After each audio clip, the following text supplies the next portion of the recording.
I'm a psychological vigilante. Doing rocks is exactly like meditating. I gotta consult with me union. I'm bad at boundaries? Yeah.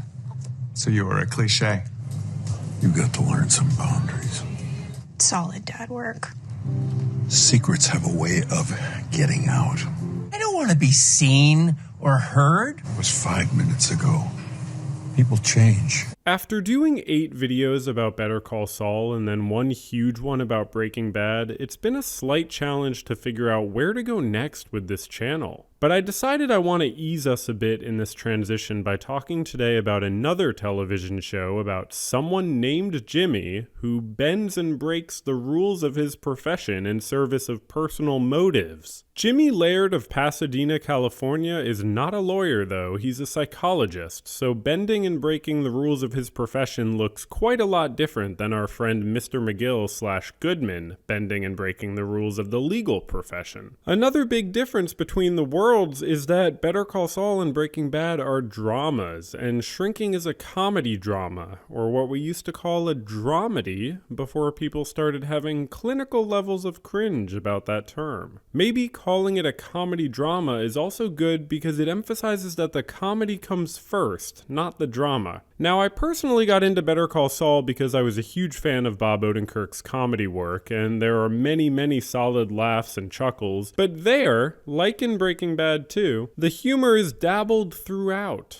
Compare this to Shrinking, where there is more humor in easily almost every single scene, and almost always even serious dramatic scenes will end on a joke. I wonder what Pam is doing to her house. The only thing Shrinking likes more than building tension is cutting it. And with the comedy chops of all the talented actors involved, this leads to far more than enough jokes to make sure this show never feels like a drama for very long at all. Like Bryan Cranston in Breaking Bad and Odenkirk in Better Call Saul, Shrinking has a strong comedic actor in the lead role, with the legendary Jason Segel playing Jimmy. But if you think I'm starting off here with just superficial similarities between these shows, think again. Because there's also more profound connections, like the fact that Jimmy Laird, in true Saul Goodman fashion, sometimes wears a tracksuit. To go further, Shrinking seems potentially paying homage to Breaking Bad's 2 famous coin flip scenes by titling its very first episode Coin Flip. The title comes from a conversation Jimmy has with his boss and mentor, Paul. Or are you just gonna burn your career and take me down with you?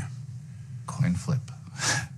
Sorry. What a nice way to honor our friends 800 miles due east. By the way, spoiler warning for all of Breaking Bad and Better Call Saul just to be safe, and for the 2 existing seasons of Shrinking. The biggest similarity of the shows though, and this is a big one, is, well, do you remember how in the Breaking Bad video I kind of concluded with a part about the significance of Lewis? We saw how Lewis was always in the background, influencing most of the major events discreetly, playing a very special role in that series, right? Lewis helped me set up a PayPal account and everything. I told her I was spending the night at Lewis's. Lewis! Well, here in Shrinking, what if I told you that there is an even more significant Lewis who plays an even stranger and more unbelievable role? Shrinking invents a Lewis so next level, Lewis-wise, that I really felt like I just had to make this video. In Shrinking, Lewis is the person responsible for the death of our protagonist Jimmy's wife, Tia, the mother of his child Alice, and needless to say, the person he was closest to. This happens about a year before the start of the show, and the whole show is about Jimmy trying to rebuild his life after losing Tia to the car accident Lewis caused by driving while intoxicated one night. But Lewis, who is played by one of the show's creators, Brett Goldstein, doesn't himself actually pop on the scene until season 2, when the season 2 premiere ends with him suddenly showing up just out of nowhere, and he shows up at Jimmy's office to apologize in person for killing his wife. I have a lot to say about the Lewis plot, but first let's talk about Jimmy Breaking Bad in the whole season before that, before the show decides to delve into the Lewis pointless ether. Because even though I enjoyed the whole show overall, I found it rushed and tonally and thematically confusing. The whole first season is about Jimmy trying to get his life back on track from a near cataclysmic level of burnout. After avoiding grieving by going on long benders and shirking the responsibilities of his life, in season 1's first episode we see him start to work to re-earn trust from his daughter, while at the same time we see him in his professional life experiencing what his boss or colleague / mentor Paul accurately identifies as Compassion fatigue. We all hit those walls. This is basically the professional phrase for burnout, and similar to how in my Breaking Bad video I said how the break seemed abrupt since it was in the very first episode, in Shrinking, Jimmy's break happens in the first episode too, actually before that quote we just saw, which was only 10 minutes in. Like Walter White making and selling illegal substances with the material from his school chemistry lab, Jimmy Laird's break involves him using the tools of his profession to break bad by basically getting way too involved in the lives of his clients. 9 minutes in, after a montage of comically absurd snippets of clients' dialogue mixing some more serious complaints with silly one-liners, we center in on an appointment Jimmy is having with someone who is in a relationship with an emotionally abusive husband, and we see Jimmy snap with frustration that his client isn't acknowledging the husband's bad behavior. Since this is a comedy, we see stuff like Jimmy including that he thinks the husband is fugly, which would obviously be pretty inappropriate for a therapist to say. Fugly inside and out. Saying this might lose someone a client, but Jimmy goes on to say what would likely lose someone a job or a license. He directly tells this person, Grace, to leave her husband, and when Grace says it's not that easy, Jimmy says it is that easy, and then quickly interrupts her to say, Leave him or I'm done being your therapist.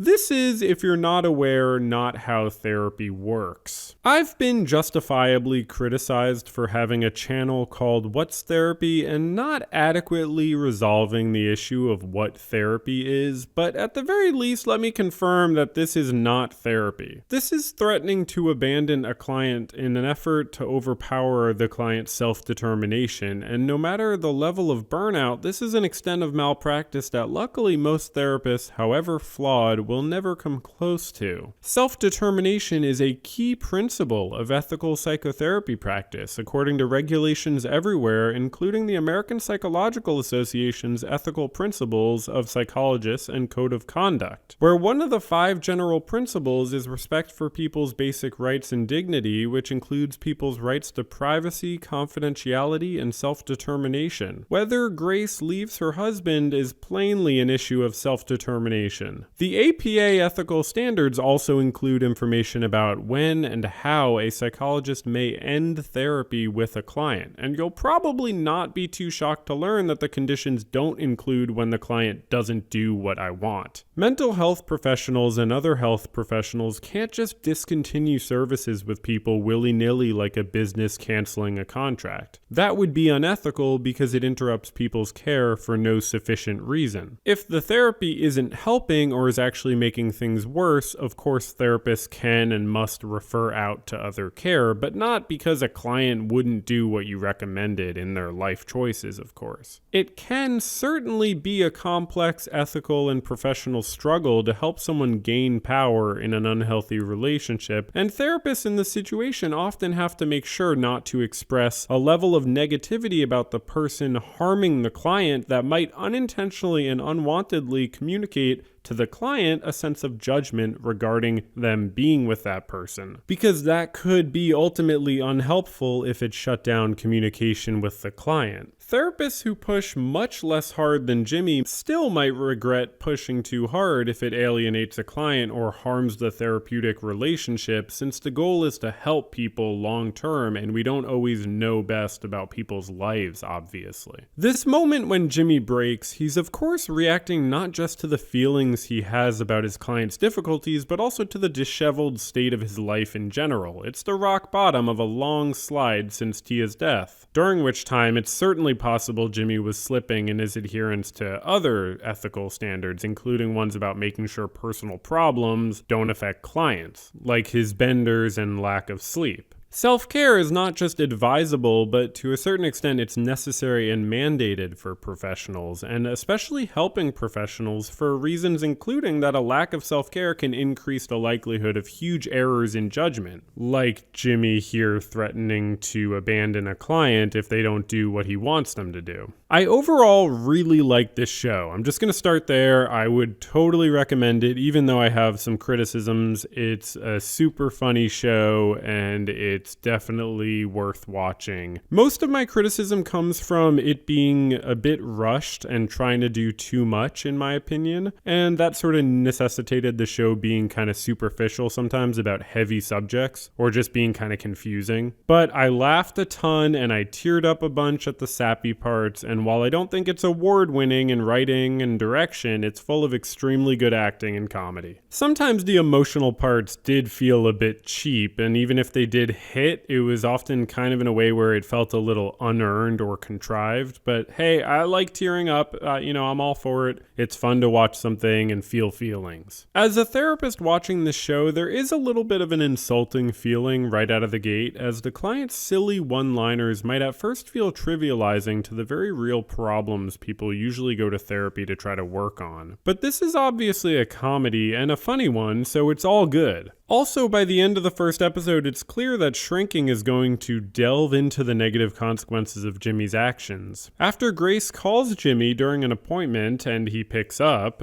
she tells him that she did in fact leave her husband, and Jimmy then gets overly involved with a new client, main character to be Sean, a US military veteran with post-traumatic stress disorder who has issues related to emotional regulation, dissociation, and aggression. Jimmy strongly recommends to Sean fighting at a local MMA gym as an outlet and goes there with him mid-appointment, something that is very arguably outside of Jimmy's professional scope of competence. I don't think it's the most ethical for him to spontaneously move the appointment with Sean from the office to the MMA gym and to watch his client do something he acknowledges is dangerous, but still, this is not on the same level of unethical conduct as threatening to stop meeting with a client if they don't do what you want. Just to give a sense of proportion to these different things. The first episode already blurs the lines between pretty vastly different degrees of unethical conduct. For instance, outside of the gym, when Sean and Jimmy have this interaction after Jimmy starts to self-disclose about his grieving process. You supposed to be telling me this shit? Definitely not.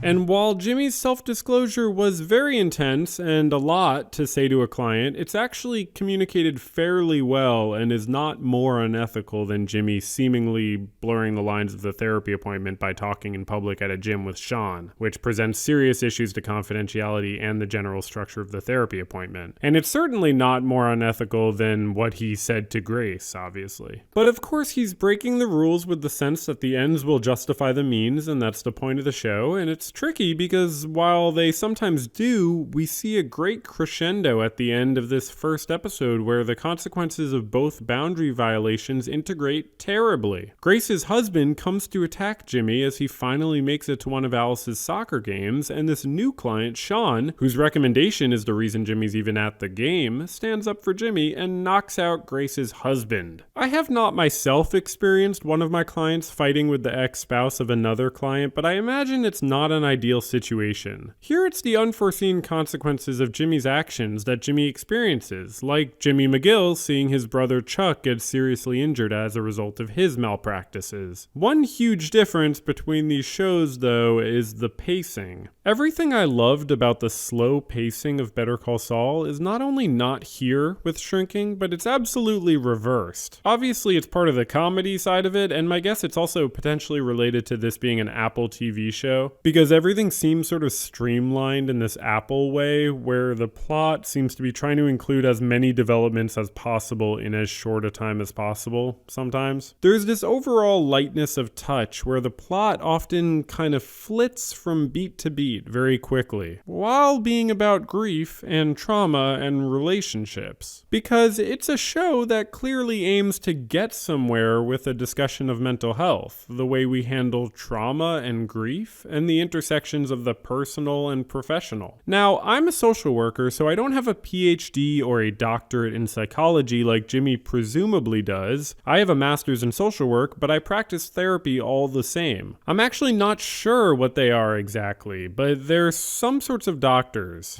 Your doctor, I gotta just come check on you. At one point, Paul refers to Jimmy and his coworker friend, his late wife's close friend, and his, for some episodes, lover, Gabby, as doctors. So I assume they have PhDs or PsyDs. Very weirdly and inexplicably, their facility's sign doesn't seem to have titles for any of their names. And not to get too much into the nitty-gritty, though that's sort of my whole thing here, but it's a group practice with 3 clinicians, but Paul seems to be the supervisor, I think, rather than them all having their own private practice and sharing expenses to share an office space and so on, with no one being the supervisor. Paul seems to be serving in a supervisory function, like for instance when Sean's dad calls in upset about Sean fighting at a gym, he calls Paul and then Paul talks to Jimmy about it. But Paul does almost effectively zero supervision, in fact instead completely endorsing Jimmy pushing boundaries with Sean because he sympathizes with it being a meaningful personal mission for him. But there's still this sense that Paul has a responsibility as a supervisor and is using his discretion not to exercise it. I could be wrong, it doesn't make a huge difference, but the reason I'm commenting on this is it's an odd arrangement for a group practice where the therapists are each licensed and working independently. This sort of supervisor arrangement is much more typical of a group practice where most of the clinicians are new and provisionally licensed or something, and then receiving supervision from a clinician and supervisor like Paul while they work towards full licensure. But this is certainly not the case in Shrinking, where it's clearly communicated that Jimmy and Gabby have been doing this long enough to be independently licensed. Maybe even though Jimmy is licensed to work independently, he chooses to work at Paul's group practice because he respects Paul and wants to be under his supervision or his guidance, or wants to maybe just use his fancy building. Speaking of fancy buildings, if you'd like to help me afford a fancy building, sorry, I don't really know how to do the interjection here. Feel free to consider supporting the channel on Patreon or YouTube memberships. I work really hard to make these videos, and if you have disposable income, it is greatly appreciated, though no worries if not. All right. Paul is sort of this guru type, or at least sees himself that way. He's written a book with his face on the cover, and himself is also very open to bending and breaking rules. The character of Paul is apparently modeled after a Hollywood psychiatrist to the stars Phil Stutz, who, as we learn Paul also has Parkinson's, and who Jonah Hill, a client of Stutz's, made a documentary about. In a Vice interview about this documentary with psychotherapist and author James Davies, Davies says that Stutz rejects much that's associated with good therapeutic work, maintaining boundaries, not giving advice, and not relying on untested theories. But from other measures, developing a good therapeutic relationship, identifying common goals, displaying warmth and empathy, he appears to perform very well. There's certainly a debate to be had here. Harrison Ford apparently met with Stutz, and Paul takes after this type of approach, acting on impulse a lot and being egotistical as a running joke and not a joke. And it's a classic question of whether the ends justify the means. Should a professional really prioritize the dusty old rules over their white-hot intuition? Sure, on the whole, the rules are good, but what about just this once? Shrinking tries to show the instability of these types of situations and how they can spiral out of control towards negative consequences that couldn't even have been imagined when the moral calculation was being made. Because Grace's husband Donnie punching Jimmy is only the beginning. Further, Jimmy's extremely excessive pushing with Grace created a situation many therapists have experienced after pushing far less than Jimmy did, which is that Grace no longer felt comfortable talking with him about her relationship with Donnie. She gets back together with him and just keeps it from Jimmy, which Jimmy discovers by coincidence running into them in public. When she starts meeting with him again, in a weird way we'll talk about in a bit, she eventually seems in some ways to be improving, being more assertive in her thinking, even if struggling with her husband still. And this, in the finale of the first season, leads to a moment where Jimmy is a little too validating about Grace's, what we might call, passive homicidal ideation. Yes, Grace, that's what I'm talking about. Off the cliff, bash them brains, eat them up. And that episode in season 1 ends with Grace, in fact, pushing Donnie off a cliff, unfortunately for everyone. Donnie doesn't die in Shrinking because that would probably mess with the comedy value of it, and it would make it hard for the audience to feel in any way good about Grace in season 2 getting her charges dropped after Jimmy and his best friend, the lawyer Brian, advocate for Donnie's history of abuse being considered as a mitigating factor. Because luckily, yes, there is some legal stuff in Shrinking, which every show needs. Even though some viewers might find it satisfying to see Grace push Donnie off a cliff, it's obviously more satisfying for her to definitively leave him and build a more fulfilling independent life for herself as she does in season 2 after the charges get dropped. And it's a nice sequence, even if it's a little bit predictable, but it also kind of messes with like the overall moral and psychological effect of the show for things to work out well all the time, right? Like, don't get me wrong, I'm happy for Grace, but there was a lot of times watching this show where I felt like its overall messaging was kind of veering a bit too close to, yeah, no, the ends actually do justify the means. No matter all the dramatic bumps along the way, Jimmy sort of has moral plot armor where his unethical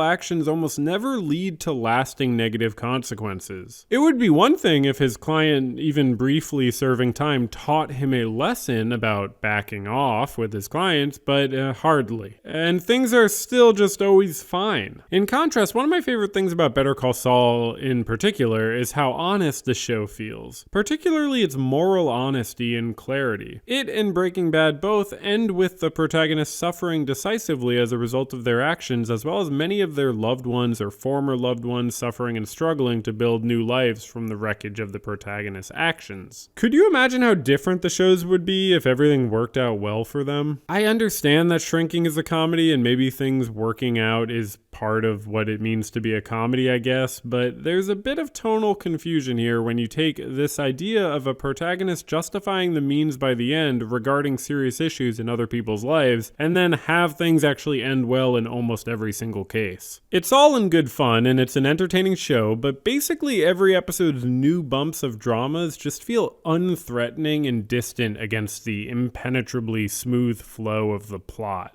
Like, let's talk about how things with Sean go, okay? So, inspired by his efforts with Grace, Jimmy tells Sean, I'm a psychological vigilante. and then after the MMA and Sean having some legal trouble from hitting Grace's husband, Sean's dad makes him leave their home where he was staying after coming back from serving in the military. And next thing we know, our friend, the main character, Jimmy, has invited his client Sean to live with him. The fact that Jimmy makes the decision to blatantly violate the ethical codes of his license and profession is such a minor point that we don't even see him invite Sean to live with him. It just happens off screen. Or more accurately, right after a climactic, dramatic moment in this second episode of getting back together with his close friend Brian he hadn't spoken to in a long time, Jimmy gets a notification. Because we gotta keep things moving here on Shrinking. Based on what happens next, we can only assume this was a text message from his client Sean, since Jimmy leaves and we then see him at home moving his client into his home. This is, Sean. He needs a place to crash. Sean, this is my daughter, Alice.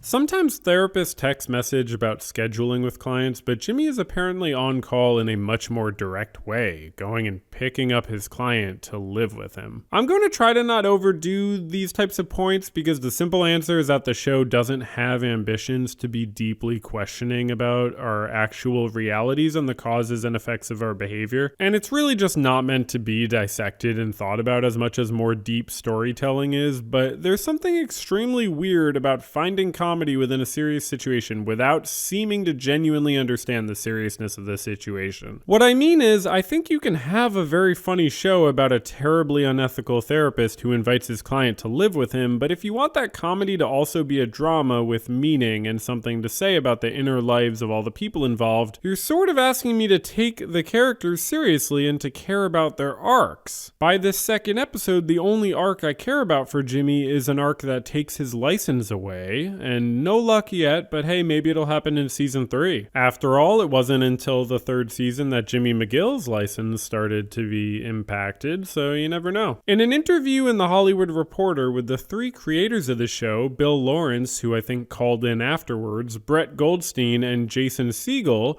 around the release of season 1, Segel says he told the writers this about his character Jimmy. People will feel like he's a good guy. You can push him as far to that line. If you cross the line, I'll tell you. But otherwise, I'm pretty sure I can land him back into likability.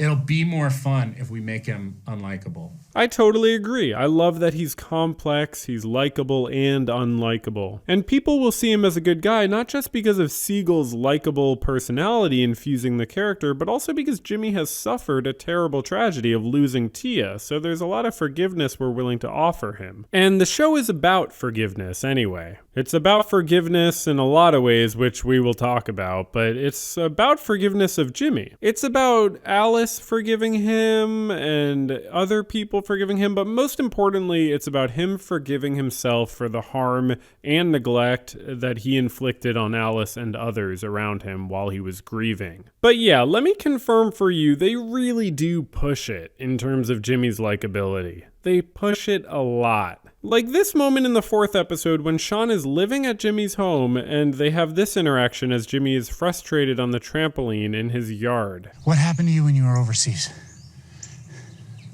What? This type of extremely jarring and abrupt raising of the subject of someone's traumatic experience would genuinely be inappropriate within the therapy appointment, frankly, since it's a triggering question that probably shouldn't be asked out of relevant context. The only thing that could make it worse than being just a terribly abrupt question is for it to be taking place outside of a therapy appointment as a surprise in the client's personal life when they're not expecting to talk about something traumatic and when they did not consent to be doing therapy at that moment. And the only way it could be more inappropriate than that, even, would be if it was framed as a favor to the therapist. To discuss heavy things as a favor to the therapist. What happened to no pressure? I don't know, man. Come on.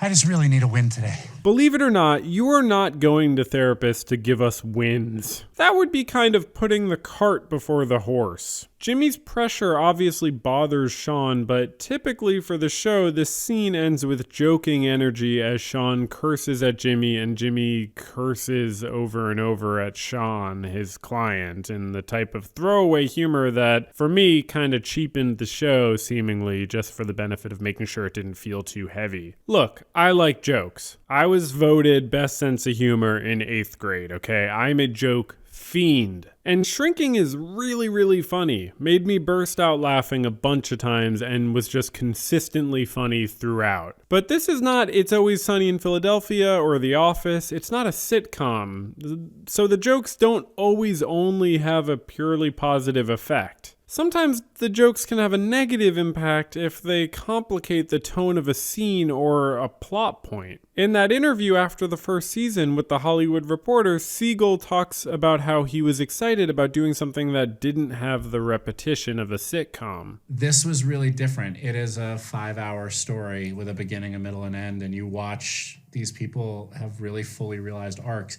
And not just my character, which has a beautiful arc, but like everyone. They did an amazing job of like every character has a fully realized journey. It's true. Every character has a lot of arc. Like, Jimmy repairs his relationship with his daughter, also with his best friend, has a relationship with his work friend and late wife's close friend Gabby, then breaks up, is very awkward, becomes friends again, learns how to process his grief in a healthy way, and so on. Paul gets Parkinson's and faces challenges with some of the symptoms, and he learns to accept help, and he meets a Dr. Julie he dates and learns to open up to, and so on. Gabby divorces her husband at the beginning, hooks up with her late friend's husband, who's her coworker. She and him stop hooking up. She becomes a professor, reconnects with her sister and mom, relieves her sister of the sense of duty to take care of her mom, almost moves her mom into her place, and then gets up the confidence to assert with love that she wasn't ready to live together with her mom and would help out in other ways, while also building a great relationship with Derek.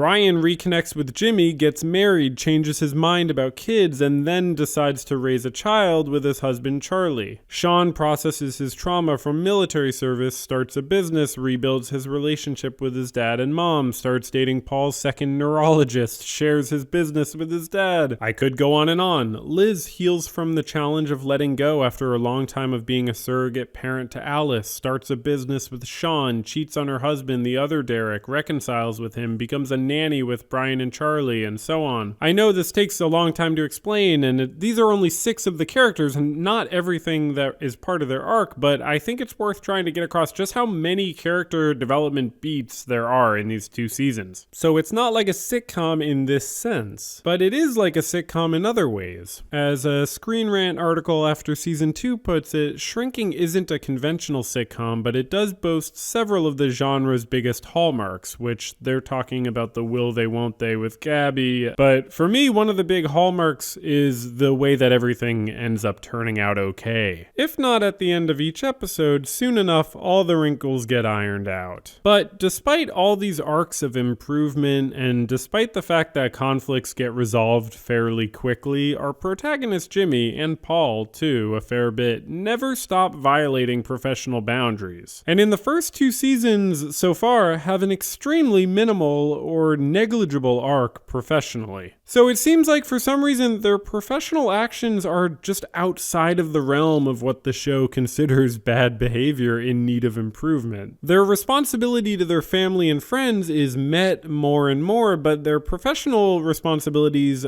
just are not, and their professional development just revolves in fits and spurts from malpractice to malpractice. And even the times where the show seems to think they're doing well, I'm like, what? I know, folks may say I'm taking this too seriously, but it is, it's a dramedy. I mean, is it really a dramedy? I'm not sure, because I looked up all the awards it's been nominated for, and they all refer to it as a comedy series, but all these arcs are trying to do more than just get laughs. And the soundtrack alone speaks to the sincere sentimentality of the show that goes beyond comedy.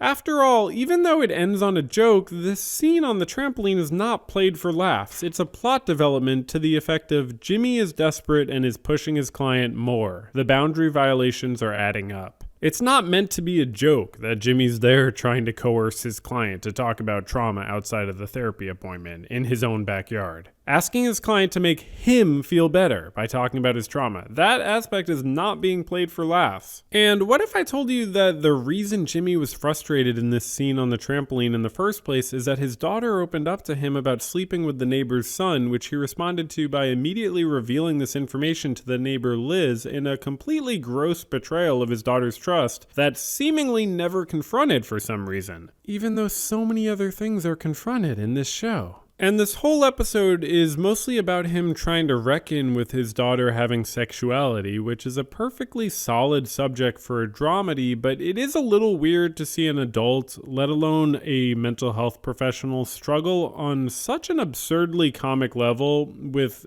being able to handle that his 17-year-old has a sexuality. But this is played for laughs, obviously. I mean, it goes beyond awkwardness, and you're sort of like, what's wrong with this guy? But it is played for laughs, but it's overlaid with him being an awfully unprofessional therapist in ways not played for laughs. For example, that night he then visits his client and now tenant Sean for some guy time. He apologizes for making it about him previously, and okay, nice, but that's just like the tip of the iceberg. There's also the deeper issues of his client living at his home and him conducting therapy outside of the appointments. Keep in mind, in this scene between Jimmy and Sean, there are 0 jokes, unless you count the silly way Jimmy gratefully falls back on the couch when his client invites him to join him for the end of the Dodgers game. Okay, silly fall, but it's clearly not a comedy here. So it's not being played for laughs that Jimmy has no professional boundaries here. I mean, some Sometimes it is, but other times it's not. It's just a feature of him that is being accepted as the plot develops. And I don't really think it's that useful for me to be like, oh, haha, this is so unethical. Most people know, I think. I'm just trying to say that there's an impact that the show sort of confuses, and it's a result of the disjointedness between what the show's showing and what the show seems to be expecting me to feel. We learn towards the end of the second season that Sean has been paying $65 a month to live in their beautiful home in Pasadena in an arrangement you might have a hard time finding any other word for than strange or unethical. It's not generous for a therapist to do this, of course. It's totally unprofessional. It's called a multiple relationship or dual relationship with a client, and it's not allowed, certainly not like this. And Jimmy's also at first not respecting the consent of the other person who lives in his house, his daughter, as we heard this in the third episode when a racist neighbor confronts Sean. It's fine. Alice is cool with it. No, I'm not, but I agree Pam's a racist. I'm moving into VA housing. Hey, you don't owe her an explanation. Unfortunately, the VA housing doesn't work out, presumably because the VA is underfunded like a lot of federal agencies, even before the plundering of the US government under the current oligarchic Republican administration. Anyway, no biggie. It's not like Jimmy seems to have really cared about the VA working out anyway. I just can't believe there's a waiting list for VA housing, man. Hey, don't worry about it, all right? You'll stay with me until we get it figured out. It's an interesting choice for the show to make, to have Jimmy be breaking his code of ethics and to have this be central to the show's premise, and yet the show, in the first 2 seasons at least, has given us almost no reason to see any problems with him violating these codes of ethics and violating boundaries with his clients. In a comedy, this would just mean serious stuff being played for laughs, which is fun, of course, but in Shrinking, which is a comedy drama, you may have heard me mention, the relationships with clients are also serious and have serious consequences within the show. I mean, Grace leaves an abusive relationship and it's this huge growth moment, and like you tear up when she's doing it, and then it's kind of in the back of your mind, you're like, oh wait, so like I guess it was fine that he just told her to leave her husband or he would stop working with her. Like nothing bad came of that. Like she's grown in the way that we would have wanted her to, and his malpractice not only didn't hurt, it was a step in the right direction almost in some sense. So it's like in a comedy drama, it feels like the professional violations need to be reckoned with in addition to being played for laughs. But instead, things just always work out pretty much. We see like the best case scenario of how things could work out when you violate ethics in terms of net positive outcomes, for now at least. And for me, the best case scenario doesn't really make for effective drama. It's one thing if a protagonist acts unethically, hurts other people, and then themselves turns out fine. I mean, that could be interesting, and the dramatic tension can be heightened by the contrast of consequences, as long as there are consequences. Without consequences, there's no weight and there's no real drama. It just sort of speed bumps. In Shrinking, Jimmy acts unethically, but it turns out well not just for himself, but for everyone else too. Like this episode we were just looking at starts with a cold open where Jimmy shows up in public at a client's date when his client's date goes to the bathroom and he confronts his client. You're full of shit, Alan. You need to go. No. He tells him to be himself, and it's funny. This is funny, obviously, but also it immediately works. The client does open up to his date, and it goes well. And we see this moment at the end of the episode. So Jimmy's shown to have his magic therapy touch, and he's rewarded for something that I would think his client should consider reporting to the state licensing board. He says, let's have some cake to celebrate, even though Alice and Sean were already eating cake, but okay. And sappy music plays. He presumably stalked his client, right? And it's funny, but for me to like Jimmy's character development, I'm probably gonna want him to stop doing stuff like that, right? For me to like care about him. It makes it less interesting that the show doesn't seem to realize the absurdity of rewarding him for stuff like this. There are some consequences for Jimmy, like how this episode ends with him seeing that Grace and Donnie have gotten back together and she just hadn't felt like she could tell him due to how much he'd overstepped her self-determination previously. But he doesn't learn from consequences much. As we see 2 episodes later, he shows up and surprises his potentially now former client Grace at her job, again violating confidentiality and manipulating a client into a meeting outside of the appointment time. Sorry, I know this is inappropriate, but it's the only way I could think of to get you to talk to me. And it's like, do you know it's inappropriate, Jimmy? Do you really? Does the show really? I know they consulted with tons of therapists, they've said in interviews, and I'm not concerned about it being realistic per se. It's more about the contrast of wildly mixed messages regarding whether Jimmy is improving over the course of this show. Without saying he's sorry or acknowledging the gravity of what he did, he expresses that he shouldn't have threatened stopping meeting with her. If you need me, I can be here for you. No judgment. Please.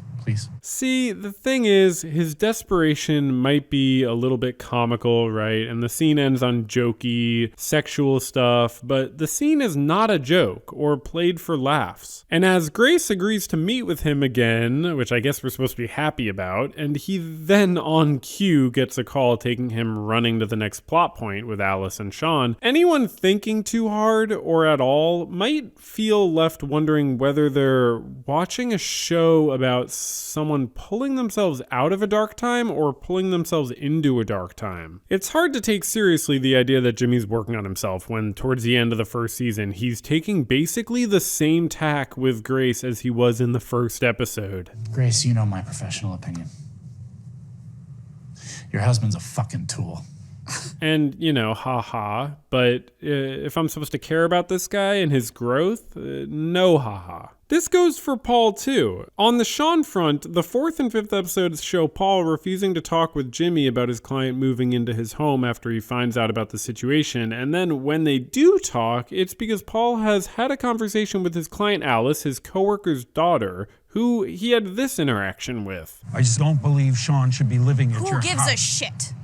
Then, seemingly to satisfy Alice, Paul stops the silence towards Jimmy, but he gets involved instead of to provide counsel to his colleague to give unequivocal support for his colleague's actions and actually subtly convinces Sean to keep living there. He even gives a wink to Jimmy while he does it. Sean was literally in the process of packing to move out. All Paul ever really needed to say to Jimmy is, hey man, you absolutely need to have your client stop living with you, or your former client stop living with you, depending on when this conversation would have taken place. Paul needed to say it's completely unethical and we need to report to the licensing board what you've done or else I'm not letting you work at my practice. Even if he was just a colleague and doesn't have authority over Jimmy, I would be like, dude, I'm not working with you anymore. This is like a huge risk. By the start of season 2, it's an issue that Paul will occasionally bring up to Jimmy because he's never actually set a firm line on it. He's just gone from avoidance to endorsement to avoidance, so he just sort of has to keep bringing it up. And Jimmy still doesn't see anything wrong with it. He lives with you. He needed a place to stay. Paul comments how Jimmy might have isolated Sean from Sean's supports and community, one of the many problems with this situation, as well as trying to heal himself in this dynamic with Sean, rather than making it about Sean's therapy. And Jimmy still defends himself.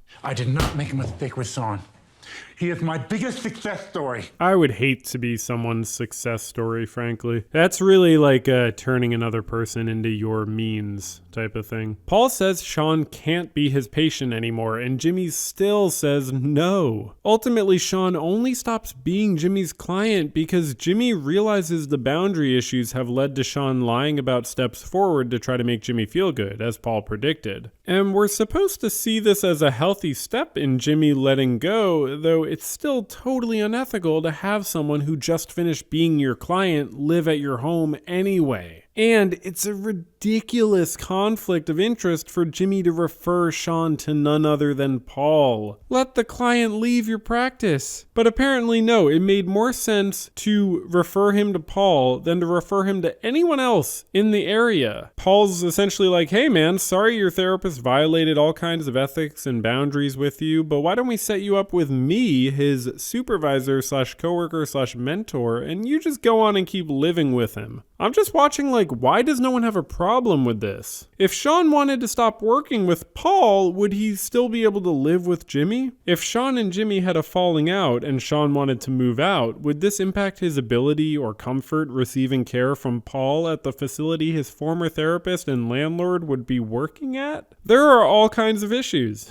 We saw this with Sean almost leaving, as I mentioned. That comes after a strange dynamic developing between Sean and Alice, his therapist child, and his housemate, as well as discomfort with the feeling of his landlord being his doctor. Maybe you shouldn't be my doctor anymore. You gonna fire me, Sean? Well, it's gonna be pretty awkward when we see each other in the kitchen. Jimmy is literally leveraging his landlord-tenant relationship here to try to override his client's self-determination to find alternative care. But it's played by the show as a positive when Paul intervenes and gives a beer to Sean while subtly convincing him to stay. One, by being an impressive listener briefly who Sean probably wants to keep interacting with and maybe worries that he won't be able to keep interacting with. And two, by Paul showing up and spending time at his colleague's home where his colleague's client is living and implicitly endorsing the arrangement that way. Is Sean living there for his own good or for Jimmy? Later in the second season, it still doesn't seem like Jimmy has learned that his clients are not there to make him feel good or to feed his ego by performing in his feats of malpractice. Dan, I'm sorry, but in terms of patience, I'm on a fucking hot streak. I might be undefeatable, which means you and we gotta break through this wall. This leads to an all-day outing, which is funny, but again, it's not all a joke, and it's strange that Jimmy's professional life is exempt from the show's consideration of how he needs to improve. Is he holding you against your will? Yes. No, Dan, you want to be here. I changed my mind. No, you did not. I guess Dan is just a minor character. We're not supposed to really worry about him or take him seriously, and I guess that's fine, and we can assume it's a joke, and Dan could actually leave, I guess. I love the idea of exploring the intertwining of the personal and the professional, especially about therapists. But this show does it in an uneven way because it's a show about personal growth, and Jimmy and Paul grow a lot in their personal lives, but not in their professional lives. And all the while, the show celebrates developments on both sides as if they're similar. I know I'm overthinking this because I'm a therapist, but wouldn't anyone think it's bad that he has his client living in his home, which he's still living there at the end of the second season? It's just accepted.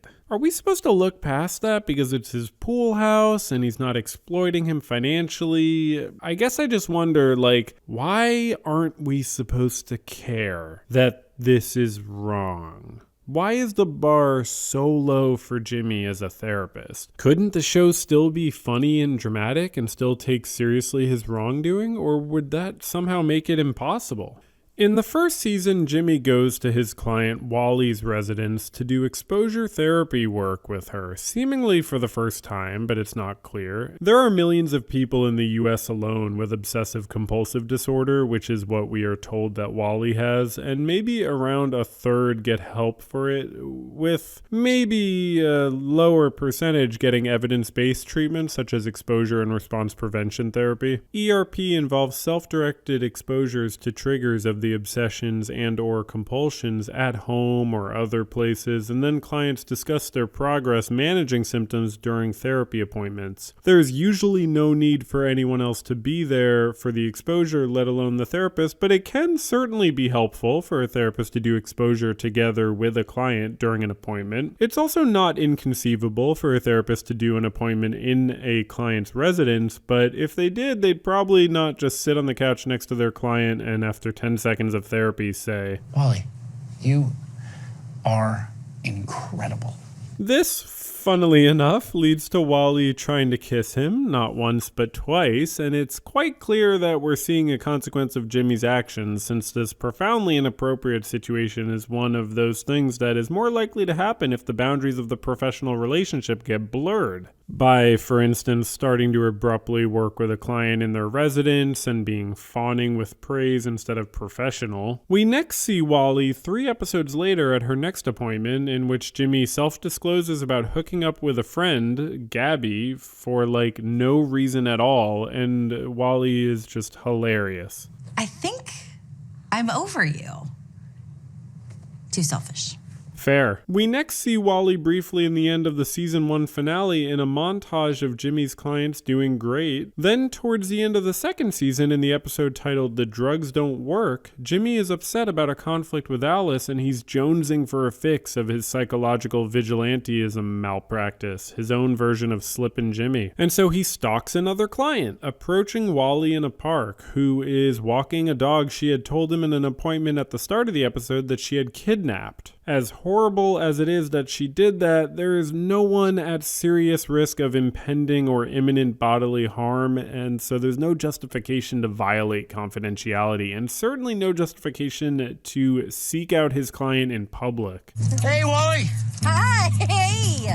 Of course, therapists are not allowed to identify clients in public like this. As a therapist, you can reply and chat briefly if your client says hi to you in public, but you don't initiate an interaction because that violates confidentiality, because people could be like, oh, how do you know that guy? And then the client has to lie or be like, that's my therapist. Also, imagine how it could affect you and how you might doubt yourself and your judgment if your therapist sought you out in public to make you do something. And yeah, Wally should doubt her judgment. She's making a horrible choice by kidnapping a dog, but that doesn't change the fact that it's not Jimmy's job and he's not allowed to do this. And it's not that I have a problem with like shows portraying bad behavior, but in typical fashion for Shrinking, this all ends up going really great for everyone. He helps Wally give the dog back and make up with her neighbor she stole the dog from. And frankly, I don't care how cute the dog is, this was not worth violating his code of ethics. He could have talked about it with her more during their next scheduled appointment. And I know that that would not make for good TV, but it also does not make for good TV, in my opinion, for Jimmy's unethical actions to be rewarded in a very unself-aware way for himself and everyone else. But this being a later point in the series, in the fitful developments of his character, Jimmy may not respect his professional codes of ethics just yet, but he does at least seem to realize that his licensure violating antics are not really fulfilling and that he's displacing his energy about issues with his daughter. And while that's a nice point of depth that he notices this, at this point it's been 2 seasons of him violating his professional codes of ethics just to try to feel something, and he doesn't feel bad at all while doing it. He's just realizing it occasionally doesn't actually work. The same way that season 2 started with him referring Sean out of his care, not because he acknowledged he'd been doing something fundamentally wrong, but because he realized that what he was doing wasn't working necessarily. So he never actually learns the lesson that the ends don't justify the means. Instead, he just notices when he's not achieving the ends he wants and doesn't really realize that the times he does achieve the ends he wants still don't justify the logic of making other people's lives a means to his own ends. So while it's questionable how much he grows and changes, it's not questionable that he's needed to. In the early-ish first season, Jimmy clearly has a lot of moving forward he needs to do. After Liz accidentally reveals to Paul in the 3rd episode that Jimmy has Sean living with him, Jimmy takes a characteristic degree of responsibility. You really fucked me. I mean, it's fine, but you fucked me. It's fine. He says that 4 times in this 18-second scene. And I'm not sure to what degree Liz is being sarcastic here when she responds, I hate getting people in trouble when they don't deserve it.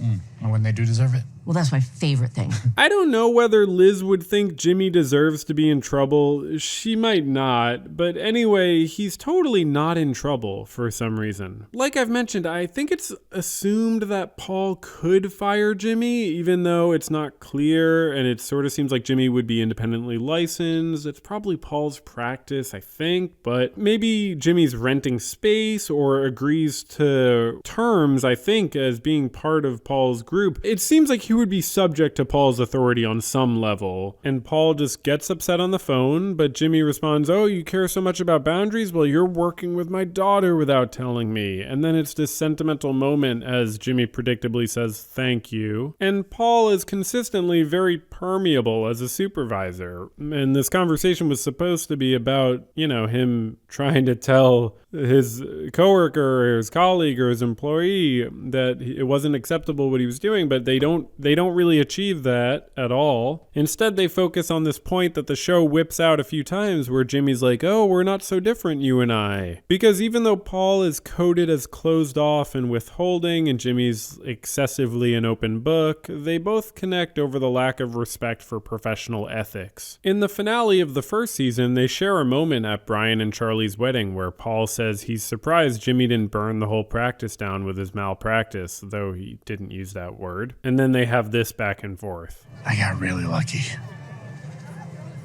So did I. This is not only unself-reflective, it's just a strange, conclusive way to talk about things because they should both know that they haven't gotten lucky at all, nothing is over, the clients can and should still contact the California Licensing Board, and the consequences are still completely looming. But then, after the montage of Jimmy's clients doing great, it turns out maybe they're not doing so great, and Paul and Jimmy maybe are not so lucky because Grace attempts to kill her husband. But just this whole time, before, after as well, Paul just has totally absconded any responsibility. Especially with how it's played up with him wanting to be left out of the loop of things like Jimmy having Sean live with him. I'm not going to talk to you about any of it. For both comedy and drama reasons, someone should really be reporting Jimmy to the licensing board. No doubt. It would make great comedy and great drama, and I hope they do it in season 3. I certainly don't think it would be Paul who reports him though, because even if he isn't Jimmy's boss, he would know that he's had the duty to report malpractice of a colleague that he's directly aware of, like Gabby has that responsibility too. And also Paul obviously doesn't care that much, despite his occasional protests about what Jimmy's doing, because fundamentally he doesn't care about professional codes of ethics. Just consider the way he treated his client Ray, played by Neil Flynn, the funny guy from Scrubs, maybe in relation to Bill Lawrence, the co-creator of Shrinking, being the creator of Scrubs. Ray is a long-term client of Paul's, and when Paul adds Sean to his caseload, as we call it, he just drops Ray. He just ends his work with Ray. He says, "That's it, that's good. This is it for us." This is totally unethical. You can't stop working with someone to add someone else to your caseload. At first, I figured this was just a reason to have Neil Flynn in a funny cameo for an episode with Harrison Ford, but no, it's played as a season-long form of personal growth for Paul, that he opens his heart to advice of Jimmy, actually, and he goes and meets Ray at a bar, just opening his heart to breaking the ethical codes of his profession and spending time with the client outside of the appointment time. And that's framed as his first friend. It's not really questioned at all by anyone why he's breaking his professional codes of ethics. Imagine what that would be like if you were Ray. Like, I get it could be fine, but it could also be so weird and confusing. But that's like the way that they do their work, and Paul says Jimmy is a good and maybe a great therapist at one point in the end of the season 2, the season 2 finale. And we're supposed to agree or not. Should we see them both as unethical? Is that the point? I wish. Also in the season 2 finale, Paul and Jimmy are both out with Ray, which is, I guess, supposed to be wholesome, that they're together, willingly continuing to disrespect the rules of their profession. Look, it would be one thing if the show just wanted me to kind of tolerate that Paul has this dynamic with Ray.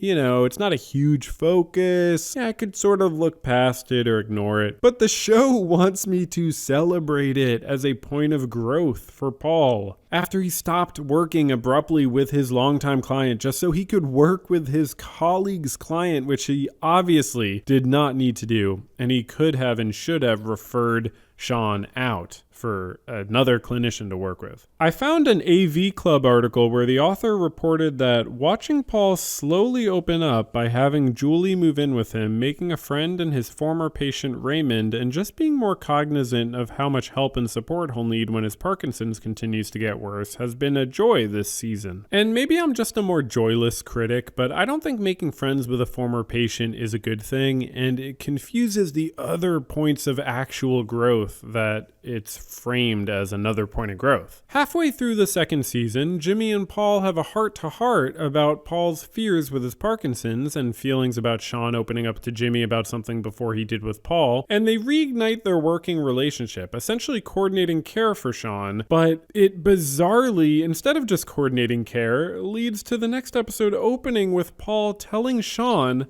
Till then, I've decided that we're both going to be available to you from now on. This is just unbelievable. Some people would say a client having two therapists is already ethically questionable because it can kind of confuse the client's therapeutic work, especially if their therapist dealing with the exact same issue with that client, but let alone Paul having Jimmy, again, specifically as the co-therapist when Sean is still living with him. I thought that was the problem. Why is this show not internally consistent? Am I supposed to be happy about Paul changing his mind? Jimmy says to Sean, don't call Paul after 8 p.m. though, because he previously took a call from you from the bathtub with his romantic partner Julie. And it's like, okay, therapists are not supposed to be taking calls like this in general, let alone like that, obviously, but why are they even taking calls at 8 p.m. from their clients? Does their outpatient psychotherapy facility offer on-call services to all of their clients, or just the ones who live at one of the clinician's residences? So Paul is right there with Jimmy in the not caring relationship to rules and ethics and so on. And boundaries, sort of generally, as we see with things like Paul surprising Gabby,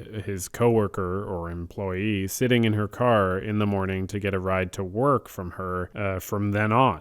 Paul is sort of a curmudgeon who does things his own way, and his whole backstory thing is he has to forgive himself for having left his child an ex after cheating on his ex and being totally absent in his daughter's life for many years, and the shame that he felt about cheating and about being neglectful kept him from making good and reconnecting. Obviously, during the course of the show, he reconnects with his daughter and even his ex-wife, who also bonds with his new partner Julie, and so on. Everything just goes great. Actually, Paul and his ex dislike their son-in-law just totally randomly. It's almost as if the show just like needs an occasional character who we're not supposed to care for, root for, and take on their perspective. If it wasn't for Paul's Parkinson's, there might be nothing in the entire show that wasn't getting better for everyone. I imagine the show's creators spending hours Googling whether Parkinson's can be cured for season 3. But no, I'm sure the show is comfortable with something getting worse for someone as long as it's no one's fault. But when someone is at fault, the show finds it very important to make sure the consequences are minimized. The show is like a big reconciliation and forgiveness machine, not just for our protagonist. When Liz cheats on Derek, the consequences peak at them having a serious conversation about it. Alice hooks up with her best friend Summer's partner, Connor, and sure, it's turbulent, everyone at school talks about it, there's a banger song made about it, but it works out fine for their relationships, as we know it will when we're watching. And that's fine. It's not like I want to see them suffer, and I can appreciate quick resolutions, but maybe not so many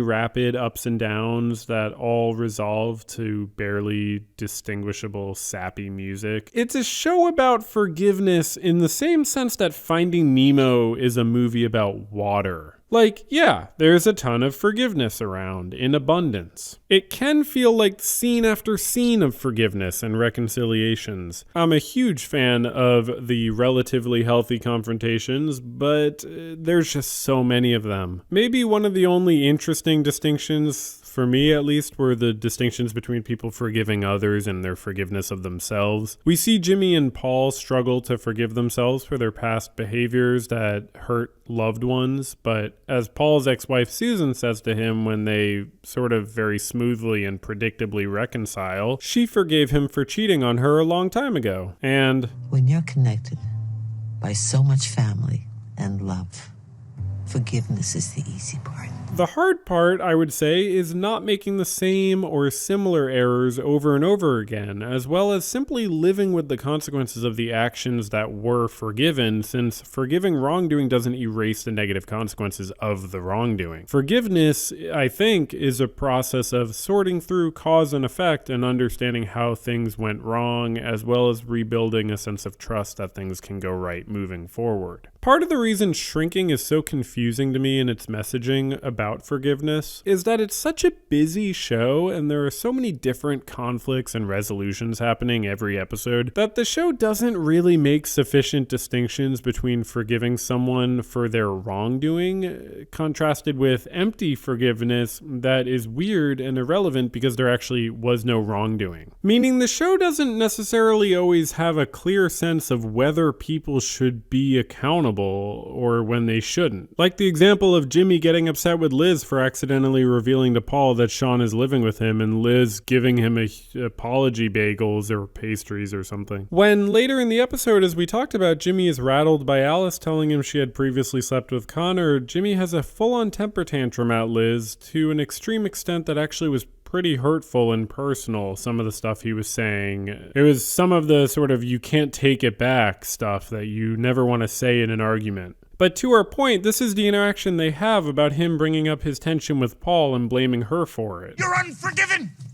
And I get that this is like comedy and it's also just about Jimmy having a freak out, but to me it's just sad and sort of seems to be played to be sad that Liz seems to actually think she needs to be forgiven for Jimmy's actions, putting himself in a bad situation with his boss or colleague or whatever. It's not just that Liz did it accidentally. We can still do things wrong accidentally and it's still reasonable for people to seek forgiveness in these situations, but Liz didn't do anything wrong. It's Jimmy's fault, what he's doing with Sean, and hiding it from stakeholders like his employer or coworker Paul. This show is kinda incoherent if it expects me to care about Jimmy forgiving Liz for this. It's cool for him to be in denial and blaming Liz, but it just doesn't seem like the show sees it that way, and Liz doesn't. Okay, so we are just about at the point where we need to delve into the biggest instance of forgiveness as a subject in the show. The elephant in the room, the Lewis in the room. As the person responsible for the death of Tia and the grief that not just Jimmy and Alice experienced, but also Brian and Gabby were best friends with Tia and Liz and so on, Lewis is, of course, not fully and totally responsible for the exact specific state that Jimmy's in at the start of the show, like Jimmy's made decisions too, but Lewis is responsible generally for an unquantifiable mountain of pain and suffering in the world of our friendly protagonist and main supporting characters. We talked about Jimmy needing to forgive himself for his neglect of Alice when grieving Tia after the accident, but we also see a fairly huge emphasis on the question of whether Lewis himself is forgiven by Jimmy or Alice for causing the situation in the first place with his unethical decision to drive intoxicated. Now, why is that? Why is it even a question whether Lewis is forgiven? I certainly wasn't spending the first season wondering if Jimmy forgave the guy who killed Tia, or if Alice forgave the guy who killed Tia. I could be wrong, but I'm pretty sure that doesn't really come up in the first 10 episodes at all. I can't remember any conversation about the driver. It's possible it did come up, there was a lot going on, but it wasn't emphasized, that's for sure, and it just wasn't the main conflict at all. We learn later Alice and her friend Summer have the code DD to mean drunk driver from their own conversations about it, so they clearly have talked about whoever that was that impacted Alice's life so terribly. It makes sense, of course, that Jimmy would have thought about that a lot too, but his central thing was more about how he dropped the ball as a parent after the accident. Let me explain where we were at before Lewis showed up on the show, just so you might understand why critics, like in that AV Club article we mentioned, call introducing Lewis in season 2 an intriguing gamble. In the last episode of the first season, Alice and Jimmy are processing together the challenges of grieving and moving forward forward in life, and Alice reflects on her fears that she doesn't think about her mom enough. It's sort of like the Better Call Saul, one day you wake up, brush your teeth, and go about your day. It's sort of like that speech, kind of. I mean, I have to sort of see everything through the lens of Better Call Saul. But the previous episode, Alice had forgotten the anniversary of her mom's birthday, and that disturbed her emotionally. But here we see Jimmy provides helpful and comforting support. It's a complete 180 from the start of the first season, when they could never have had a healing moment like this together, and they barely could even talk to each other. This is the growth that the show has been showing developing over the first season, and it works really well. This scene, hits really hard, and it makes a lot of sense, and it's nice. The idea that either one of them would ever want to or need to forgive the guy who killed Tia is just not really on the radar. But okay, I totally respect that for certain sensitive and very empathetic people, it's possible to feel sorry for someone who just possibly made one bad decision and has to live with the harm they caused for the rest of their life. Many people in Alice and Jimmy's positions wouldn't care about the well-being of the perpetrator, but certainly some people would, so good job shrinking for taking a bold choice to have the drunk driver come into the show and to have them reckon with that. Alice reckons with it midway through season 2, Jimmy sort of pretends to partway through season 2 and then actually forgives him in person at the very end. What I don't like, though, is a lot of the stuff that happens around this forgiveness. Let's go through the Lewis arc quickly, just to get an idea of what happens. First, he shows up at the office unannounced at the end of the season 2 premiere, and Jimmy flips out understandably. He eventually tells Alice about it, and Alice and him write letters to Lewis for catharsis, which is nice for them. Alice goes and tracks down Lewis somehow. I'm actually not totally sure how she does that, but okay, maybe,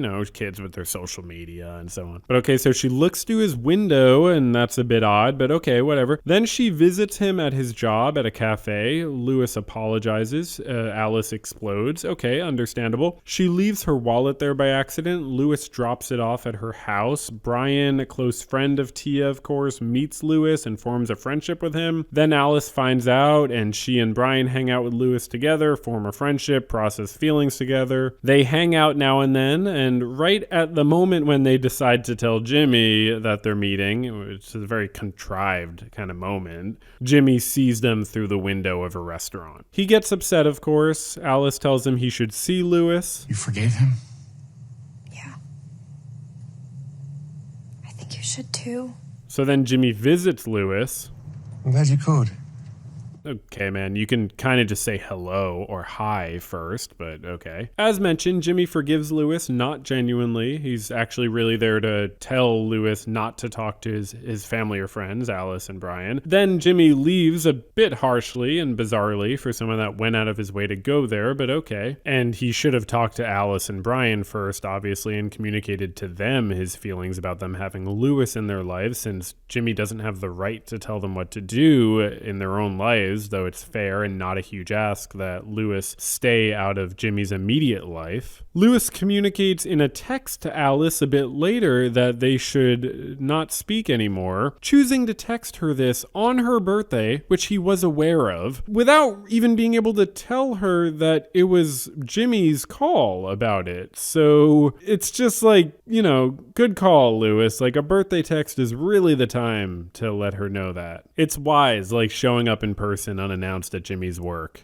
Then, when Alice realizes her dad told Lewis to back off, she gets upset with him for not being there for Lewis in a way I found extremely uncomfortable and unrealistic. It made me very concerned about Alice's boundaries, honestly. She keeps on, quote, being there for Lewis, not just reconciling with him even, but going far out of her way to worry about his well-being and pushing away her dad when he won't. I mean, it's mostly Jimmy's fault for not just saying that he can't take on Lewis as a client, as Alice is basically asking him to do. You help every other person on the planet. Why can't you help him? But okay, this is the irrational part of her arc. They all have it, like Sean when he's violent, Liz when she cheats, Gabby when I guess she's head over heels for Jimmy briefly, Paul when he avoids things, Jimmy in all kinds of ways, here by telling off Lewis in a way sure to bother his daughter. But yeah, Alice then expresses unreasonable expectations for Jimmy, of course, and eventually she relents and says to her dad She totally understands if he never wants to talk to Lewis. And then the second season ends with Jimmy going to see Lewis again when he sees that Lewis has texted Alice needing emotional support in the middle of Thanksgiving evening, or Black Friday Eve, depending on how you look at it. And Jimmy finally has a genuine reconciliation with the guy who killed Tia, Lewis. So, okay. I respect the show for taking a surprising choice by focusing on basically what is sort of like a soft restorative justice lens, humanizing the person who did wrong and finding wholesome moments in our main characters reconciling that the wrongdoer is a suffering person who's just trying to do better and can acknowledge and try to reckon with the harm he has caused. As Jimmy later says, And you realize that the villain in your story is just a person. Made a big mistake. We might feel in some way robbed by this type of empathy, since we might for some time want to hate the person who harmed us. But our feelings might change over time, and when we're ready, seeing the wrongdoer as a person might sometimes be helpful in healing. This is in relation to forgiveness, obviously having a process-oriented and temporal nature, according to a research article on forgiveness. Uh-oh, am I about to talk about a research article? Is this video not long enough? Yeah, no, we gotta do it. We can't truly analyze how the show depicts Lewis until we lay some empirical groundwork about forgiveness, okay? So the article I just referenced, it's a 2022 review of 66 studies and articles about forgiveness, specifically in workplace interpersonal interactions. This article, Conceptualizing Forgiveness, found that forgiveness has been defined a lot of different ways. They write, forgiveness has been conceptualized as a change in behavioral intentions, a change in behaviors, a change in emotions, a change in cognitions, or a change in multiple phenomena like some combination of intentions, behaviors, emotions, and or cognitions. These differences can be problematic, the authors write. But one of the first things that scholars can agree on about forgiveness is forgiveness occurs within an aggrieved individual and is not dependent on interaction with the transgressor. Forgiveness is therefore distinct from reconciliation. The article later continues, indeed, forgiveness can be an important and functional process even if an aggrieved individual never has interactions with a transgressor again. This is important because it indicates that interpersonal behaviors or intentions are unlikely to be the core elements of forgiveness. Instead, this article argues that forgiveness is best conceptualized as a process of emotion regulation. Forgiveness is therefore not a singular act like saying I forgive you, but rather involves setting emotion goals and then regulating the trajectory of one's emotions toward reaching these goals over time. Alice and Jimmy and Brian and Gabby and so on may not necessarily want to be upset forever in the back of their minds at the person who killed Tia. Forgiveness can be an intra-personal process of emotion regulation if it's done internally, but it can also be interpersonal, cognitive, or even behavioral in nature. For example, an aggrieved individual may cognitively reappraise a transgression as an intra-individual strategy by considering the lack of Lewis's intention to harm, for instance, or the understanding that it was just a one-time offense and so on. Or another example might be that an aggrieved individual can seek an apology from a transgressor as an interpersonal strategy. Notably, the effectiveness of emotion regulation strategies can be highly context dependent. The article continues, indeed, individuals often misregulate their emotions by engaging in ineffective emotion regulation strategies. This is consistent with forgiveness often being complex and difficult to achieve. Indeed. For instance, it was difficult for Jimmy to forgive himself, right? I mean, that was the forgiveness I cared about until the season 2 when I'm supposed to care about Jimmy forgiving Lewis, or to see this as like a means to the end of him forgiving himself. Jimmy's first attempt at achieving quote-unquote forgiveness for Lewis was clearly not genuine, and he was just not doing any of the intrapersonal stuff, and he was trying to force himself to feel at peace, I guess, or not even really think about that without actually talking to his daughter about her relationship with Lewis and why it mattered to her, or how he felt about it, what it brought up for him about losing Tia, how he attributed blame and so on, how much he hated Lewis, or, any of this stuff. But he's not really striving for forgiveness in this first time at Lewis's, but he's just there to tell Lewis not to talk to his daughter or best friend, which again is weird because he hasn't communicated that to his daughter or best friend, and that would be the way to go about that if you want to respect their agency and their feelings. But I can't blame him for having a hard time forgiving Lewis, and I honestly never was concerned about whether he forgave Lewis or could forgive Lewis. I was concerned about whether he could forgive himself for being a bad dad for a year or so. And here he's kind of still being a not so great dad because he's going around Alice's admittedly strange relationship with Lewis rather than just talking to her. But clearly in the second season, the show wants me to care about whether he can forgive Lewis and whether Alice can forgive Lewis. I guess my main question really is not even just why I should care about them forgiving Lewis, but more specifically, why then is forgiveness of Lewis equated to having a relationship with Lewis? Not only is forgiveness distinct from reconciliation, as that article stated, but what's going on here, especially with Alice and Brian, is even more than reconciliation. We're seeing Alice and Brian forming this new relationship with Lewis, not reconnecting with a previous relationship that was important to them. This relationship building process with Lewis, in my opinion, goes way beyond humanizing the person who took Tia's life. Is it just me who felt gross watching Alice and Brian hang out in Lewis's home? This is before Jimmy realizes they're talking to Lewis, and I get that talking to Lewis is a way that they connect to their memories of Tia, but I mean, come on, what is going on here? Can't Brian connect to his memories of Tia by talking to Jimmy, Gabby, Alice, or Liz? I mean, Alice is 17 here, so I get making strange decisions based on just wanting to see where things take you. I just don't like the show framing this as therapeutic rather than very unusual. At one point, Lewis invites Alice to recall a nice memory of Tia, which she does. And then he gives her really insightful feedback. She sounds kind and fun. That's a combo you rarely get together. Wow, it's like he really knew her. After a bit more of Alice processing feelings and memories of her mom, she thanks Lewis for asking questions to stimulate these moments of memory. Thank you. This honestly made me pretty uncomfortable. This is a well-intentioned and all-around good show, so I don't mean to be too critical, but maybe Alice should have been going to a therapist who wasn't Paul, her dad's coworker, boss, mentor, family friend, who she meets in the park and pays in candy. I'll say more about that later, but of course, Alice needs someone to talk to and have these memories. It just feels uncomfortable that it's Lewis, frankly. Though he's a fine guy, I guess, despite his complete lack of judgment regarding showing up unannounced at Jimmy's office. Lewis makes a good apology to Alice in that he acknowledges nothing he says can matter in relation to the harm he caused. He says it was all his fault.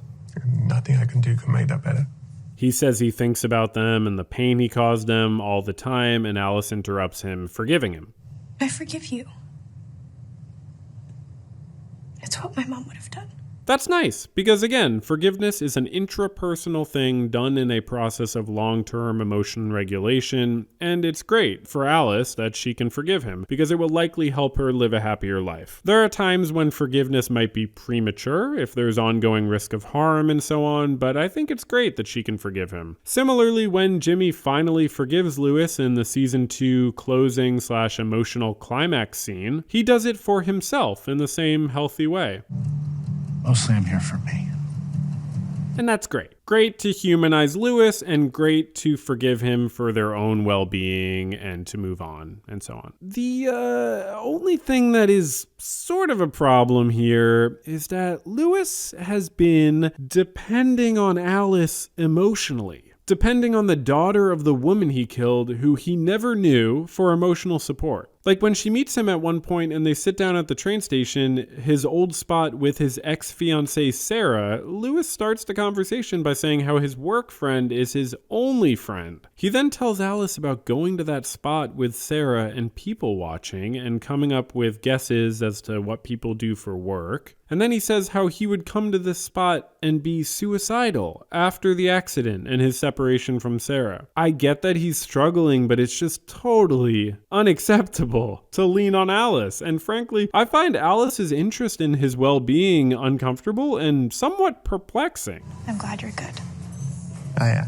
Then on Thanksgiving, she's the one he texts when he's experiencing suicidal ideation and planning, when he is actively taking steps to try to end his own life. He reaches out to the daughter of the woman he killed. And like, no, not okay. Look, if you're going to end your life, obviously reaching out to anyone is better than making that bad decision. So I'm not trying to condemn Lewis about that, but the show is making things very strange and confusing by making Lewis a suicidally depressed person, because it, in doing so, specifically frames Jimmy and Alice and Brian's forgiveness of him as beneficial to him. Brian is very concerned about Lewis's well-being, and it's like the first thing he says to Alice when telling her about his interactions with Lewis, that Lewis's life is bleak, and he repeats this later, and so on. It becomes a huge focus to Alice, and while her forgiveness is for herself and for her memory of her mom, her strong concern for Lewis does raise the question of whether her forgiveness is also a little bit for him. And that's just over-determining things, I think. To me, it seems excessive for their forgiveness to be framed as beneficial to Lewis while also being about helping them move forward in their lives. It makes Lewis's drama seem kind of tacked on, but I guess that's fine. Lewis appearing in season 2 is sort of like a physical manifestation of their past appearing, the past they're trying to move on from. In that season 2 premiere episode, right as we see Lewis show up at Jimmy's office, a super cool and normal thing to do unannounced to someone you've harmed deeply, we hear a voiceover of Paul's session with Sean continuing and being relevant to what we're now seeing,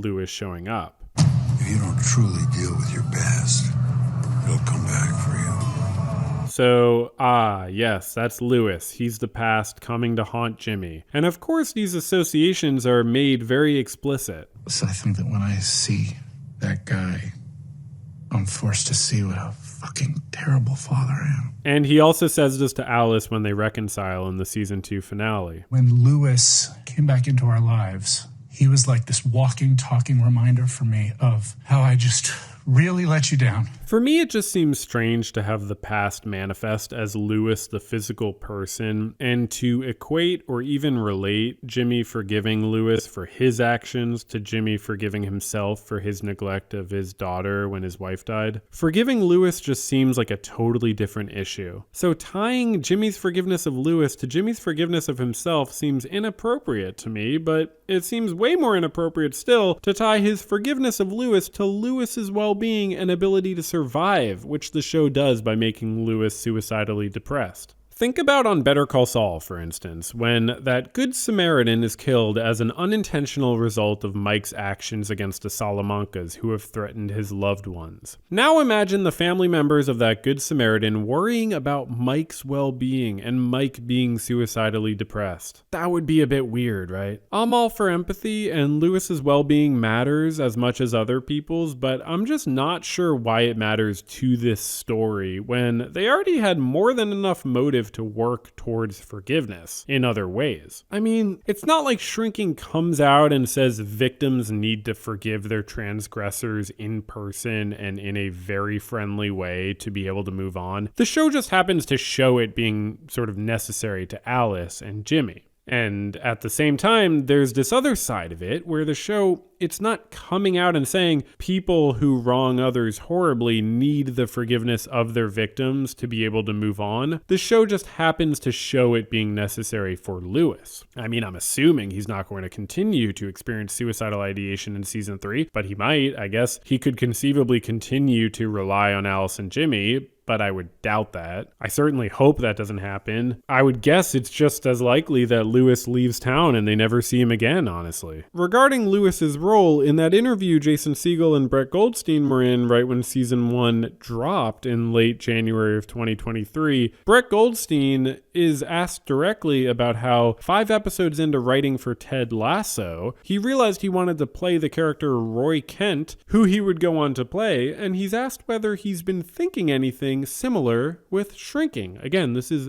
right when season 1 dropped. I'm curious, as you were writing this one, I mean, did you ever have, I know schedules didn't allow you to be in this one, but did you have any of that with any of these Oh, characters these or, characters. or another I did a way think, into this world. I thought that was an interesting tidbit that his schedule didn't allow him to be there. Apparently he was working on Ted Lasso at the same time and then working on Shrinking at night or something. And then after joking that he was going to play Harrison Ford's role, we see this. No, I never. I never went into this project sort of thinking that. I think, I don't know. Some projects everything feels different. This just felt like I was writing for these guys, and I was very happy with that. It didn't occur to me on this one to. Is it a different myself forward. exercise? So, wow. No wonder Lewis's role seems to come out of left field. Even the co-creator, writer, and Lewis-to-be didn't see Lewis's role coming after the whole first season. Goldstein wasn't ever on set during the first season either, for what it's worth, so he was sort of out of the loop on that, according to this interview. But we do see some encouragement from his friend Jason about this. It's so much work. Yeah. I can't imagine like putting out the effort not to be in it. And then we see this. Don't get me wrong. I fucking love it when I do it. I really want him to be in it. Yeah. Yeah, if we get future seasons, I really want him to be in it. Are you willing to commit to that? Right here, camera? right now? Yeah. Yes. You would. No, I would. Of course, I'd love to play with these people. I don't watch a lot of these types of things, but is this normal? What the heck is going on here? Like, is this real and spontaneous and then they stuck to it? Or is this fake and Siegel and Goldstein are joking because they know what's coming? The interviewer asks whether they have future seasons mapped out and they sort of make a joke about it and don't really answer. So I don't know. I'm a bit torn, but I would lean towards it's pretty sincere, but that it wasn't the first time they talked about the possibility. So then, how did it work? Did Brett Goldstein go, which character should I be? Okay, I'll be the drunk driver. Let's make him a major character. Or did maybe it happened a bit differently? I mean, I'd imagine it was more intentional because as Goldstein says at the start of this interview, he combined his darker version of a comedy script about grief and therapy with Bill Lawrence's lighter version. And apparently blending them made the quote-unquote right tone for Shrinking, though I'm not sure I agree about that. This is what we hear about the darker version. What's the darker version? A lot more murder. So maybe Grace's husband dies in that version when he falls off the cliff. I don't know. We could think of a lot of different ways that the show could be darker, since in so many different areas, as we've said, it sort of goes amazingly well for everyone. One or two more things about this ending of season 2. So yes, I get that it's nice and sentimental that Jimmy has gone on Thanksgiving to a train station to forgive the person who killed Tia at a time of need for Lewis. But what the heck is up with him sitting there and after a few exchanges and a pause, initiating to Lewis the exact people-watching/imagining people's lives game Lewis was explaining to Alice that he did with Sarah? How about her? What's her story? What? How did Jimmy know about this? Through the turbulence of the previous few episodes of Alice barely talking to him because he wouldn't, quote, be there for Lewis, and the previous seemingly pretty limited conversations about Lewis since Jimmy's no contact order, you're telling me Jimmy was informed by Alice about the people-watching game Lewis does? Well, maybe we should have seen that. Because it feels like a wannabe Bravo Vince moment without the Bravo or the Vince. People watching being brought up by Jimmy here is ridiculous. But the show is just seemingly so desperate to show us Jimmy trying to cheer up Lewis. Writing this video, I found someone else online who felt confused about this too, so it wasn't just me. Super weird thing to just drop in the big climactic moment with no explanation, trying to tie together threads without actually doing it and taking the viewer completely out of the scene. By the way, when the second season ends here with Jimmy putting his hand on Lewis's back, it then cuts to a black screen and a title that if we need to talk to someone, we can go to apple.com/here to help. And okay, seems like a cool site. It directs people to useful resources, so I'm not mad, but is this how shows should end? It seems a bit weird and corporate to have Apple's URL, no matter how helpful the site is. It shouldn't be what the series cuts to as its second season ends. Well, I guess whatever. We live in a society. And okay, I guess the fact that Jimmy is saving Lewis's life is supposed to paper over all the other weird and wrong stuff Jimmy has done and doesn't seem inclined to stop doing. Because just the previous episode, he was calling his former client Grace specifically to ask how she forgave herself for pushing her ex-husband off a cliff because Jimmy's looking for advice. It's how he starts the call. Look, I know it was a strange way to start a call, but if you were able to forgive yourself, I would love to know how you did it. And like, you can't call a former or current client to ask them that type of thing. Even asking a client for this type of help within an actual therapy appointment would be pretty strange and an unhelpful reversal of the therapy relationship dynamic. Calling up a client or former client to ask them for deep personal help out of the blue when they're at work or any time is so not okay. Let alone the fact that he follows it by showing up at the physical therapy appointment of Grace's husband. This is just so unethical, but even worse, he is there pitching Donnie to be a client of his, I think? I know that you're suffering, and I think that I can help you.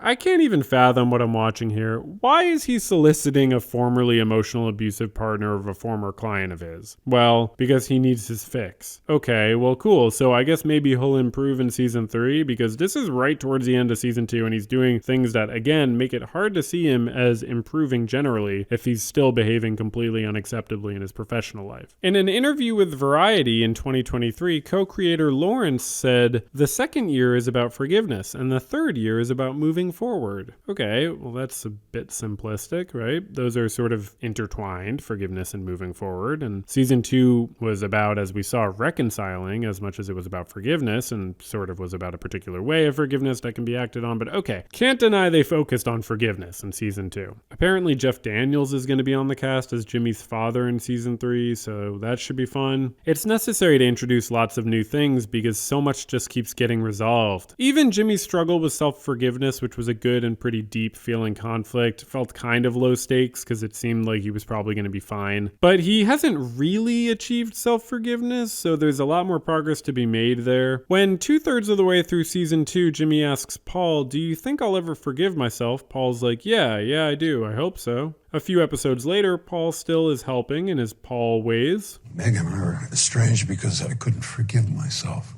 Just like you can't forgive yourself for failing Alice. And then in the finale, Paul gives another push with more specific input here. You're never going to forgive yourself for shit in the bed as a father until you bare your soul to Alice. And then he says how it will be healing for him to admit what he did wrong, even if Alice doesn't forgive him. This is important because it shows that the show understands that forgiveness is intrapersonal and necessary but not sufficient for reconciliation. Maybe this is an attempt to balance the way that the Lewis plot seems to imply that forgiveness is inherently intertwined with reconciliation and relationship building. When we see Jimmy finally confront with Alice his past neglect, she forgives him, but he's still got a ways to go. He says, And I keep getting stuck on that. I keep getting stuck on what a terrible father I am. Using the present tense here is a bit sad because it seems like he hasn't forgiven himself even a little. Hopefully that's not what he thinks, actually. But then he says again in the present tense, I'm just so sorry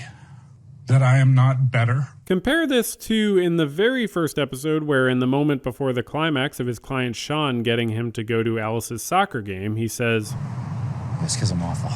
So it's sort of sad that he started and ended the first 2 seasons thinking of himself as inherently bad, if we take him at his word. Of course, in the season 2 finale, he and Alice reconcile, but self-forgiveness, like forgiveness of others, is intrapersonal. He can't really forgive himself just by feeling the good feelings of Alice forgiving him. He has to actually feel and think differently towards himself as the transgressor. So it's not clear that he's made great progress with the self-forgiveness, which was sort of the main issue for him, though he does make progress with forgiving Lewis, which seems sort of like a supplemental conflict. Forgiveness is not saying it's not your fault, and self-forgiveness is not saying it's not my fault. Self-forgiveness is saying it is my fault, and I understand why I did what I did, why it was wrong, and how I can move on and move forward. Forgiveness of other people may or may not mean having a continuing relationship with them, but self-forgiveness, well, we're sort of stuck with ourselves, so we always always have an ongoing relationship with ourselves that moves forward. Self-forgiveness at appropriate times and ways can help that relationship, of course. Okay, a few more things before we call it a wrap here, and I hope you'll forgive me for doing such a long video. Please feel free to support the channel on Patreon or with a YouTube membership if you have disposable income. It's super helpful. Okay,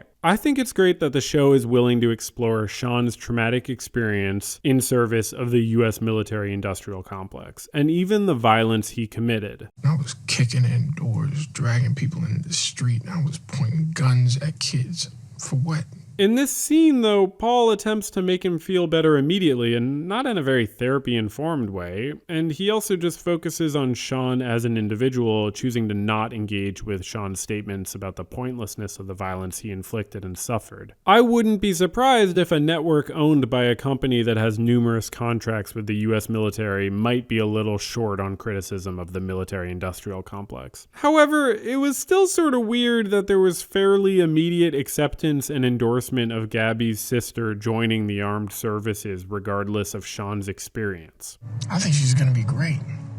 I was kind of surprised Sean was all for it, since his whole thing is having PTSD from his fairly recent time in the US military, but okay. Seems like I wasn't the only one confused about this, but I guess we need a reason for Gabby to have the conflict about whether to have her mom move in with her. And then the show ends on a Thanksgiving episode, so it's like, yay, Thanksgiving, but I mean, whatever, that's too nitpicky, I'm sure. Next, I referenced this briefly before, but wow, is it very weird for Paul to work with Jimmy's child without Jimmy knowing. I mean, Alice and Jimmy are on bad terms in the beginning, but it's not like she's not speaking to him. It's not like she's being abused by Jimmy and needs to have her therapy appointments not be revealed to him. It's just such an ego-serving move on Paul's part, showing a serious disrespect to Jimmy, but hey, it works out like everything in this show, so who's to say that it's weird when he says, "This isn't therapy. These are just chats that your dad should never know about." Obviously, no one should say stuff like this to a kid or really to anyone, but he says it's because Jimmy would make a big deal out of it and hug him. And as we saw, yeah, I mean, this happens. Or instead, Jimmy says thank you to Paul, and Paul hangs up from the conversation that was supposed to be about him being upset with his colleague's malpractice. Frankly, it's not always clear whether Paul is doing therapy with Alice, but that's sort of the point, and at some point he says he tricked her into therapy. She barters with him in candy, and in the first season, during a brief point of tension between Paul and his daughter Meg, Paul refers to Alice more as his coworker's daughter than a patient. This is because he doesn't want to offend Meg by acknowledging he makes time for patients more than he does for her. Still, it's a bit ambiguous about who Alice is to him, patient or coworker's daughter. Luckily, he's always very professional about it.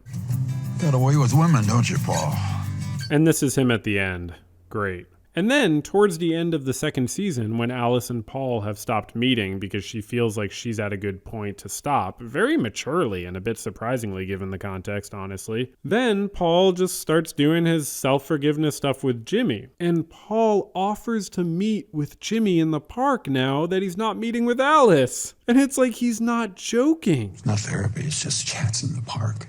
But that is so obviously not necessary or ethical for him to be Jimmy's therapist. What the heck, Paul? Okay, next, I didn't want to have to write about this, but the editing is really full of notable errors. Totally disjointed. And I think this is an unfortunate explicit reminder of how shows like this don't reward attention to detail like Breaking Bad and Better Call Saul. It's one thing to have random tiny movement editing mistakes once in a while, but this show in many scenes has errors where the characters' emotions have changed too abruptly from one shot to the next, or their movements have changed totally, suddenly in momentum. Like this moment when Gabby goes from not moving to walking, or here, 10 minutes later, when Sean goes from looking at Jimmy to not looking at Jimmy. Oh, and here's the worst one ever in the same episode actually, when they cut and the mugs Summer and Alice were holding are gone. What the heck? And then they cut back to the closer shot and they're holding mugs again. This might seem nitpicky, but these are things I noticed the first time through. And after all, editing is part of the art form. These are signs of a rush project. Then, in one episode, there's this terrible cut where Jimmy is facing Sophie, then we cut and he's turned to the side. Maybe it's a symbol of their lack of chemistry? And then a minute later, this cut from Paul pointing to just totally not pointing. Oof, not great. Lastly, there's this one where Wally's neighbor Jack clearly looks to Jimmy and then it cuts and he's not yet looked to Jimmy. Okay, now I'm just grasping at final straws here, but by the way, this Apple TV show seems to have had some kind of deal with Tesla, just based on the prominent featuring of Gabby's vehicle. Some very inessential shots of the little logo of that over-promising and under-delivering company that should recall its CEO from the government like it recalls its vehicles from the public. At one point early on, the show is very explicit, and Gabby actually says the brand name. You can't just be running around Pasadena getting in black women's Teslas. So true. And product placement always ages well.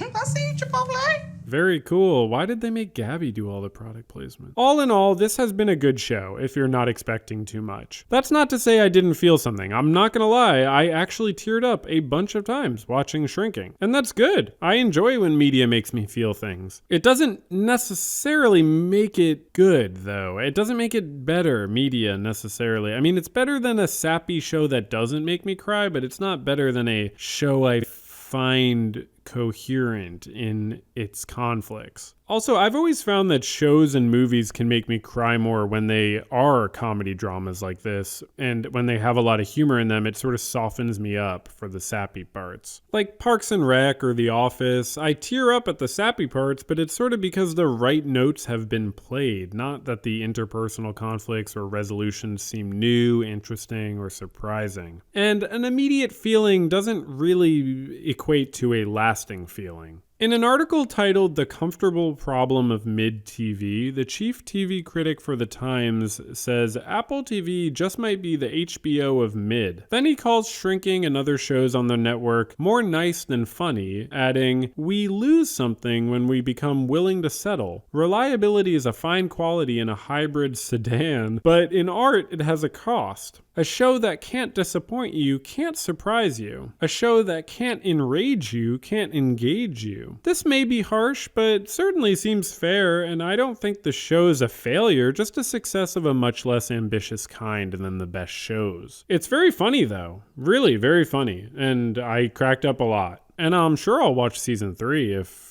someone I know has an Apple TV membership when it comes out. And by the way, I'm looking forward to watching other therapy in media shows and movies, so feel free to give me some recommendations. I have some ideas, but I know people enjoy giving recommendations, and I want to give you that opportunity. Obviously, recommend any shows where there's anyone named Lewis as well, please. I just want to do my research on the various forms of the Lewis. And yeah, that'll do it. So thanks for listening to my thoughts. Have a good one. Well, that was useless. Hey, thanks so much for watching to the end. Wow, what a journey and a good time. I think we all had a good time, right? Let's try that again. I haven't done an outro in a while. It's been 2 years since I did a video essay. Long time no see of you seeing my video essays that are new. Thanks for watching. This was a great time. I had a lot of fun making this for whatever reason, and I'm happy to be moving the channel forward. I want to thank all the people who support this channel with their hard-earned money or their inherited money. I don't care at all how you get your money, as long as you pass it on to me, or anyone else who, you want to, and so on. But I do appreciate it. I got, some people on Patreon and YouTube membership to thank. I also just want to thank all the people throughout the last few years that have supported the channel on Patreon and YouTube members. I won't be able to name everyone. I'm just going to name the current supporters. If you want to support the channel, there's actually some cool stuff on the Patreon and YouTube membership now. There are 2 years of podcast episodes now that I do. So I do something called the Verbal Journal podcast, which you can find youtube.com/@Verbal Journal. I forget how they do the URLs these days. But I got some public episodes you can check out, and then there's like 100 private episodes that I've been doing for the last 2 years on patreon.com/whatstherapy and on the YouTube membership page for this channel. So those episodes are kind of interesting, and I'm still doing it every week, every Sunday, and it's kind of interesting. So if you like my commentary on things, you might enjoy the Verbal Journal podcast. $1, $2, $10, you could support this channel, whatever amount of money you have, and that's really helpful. I appreciate it a lot if you're able to do that. If not, just enjoy all the free stuff, you know what I mean?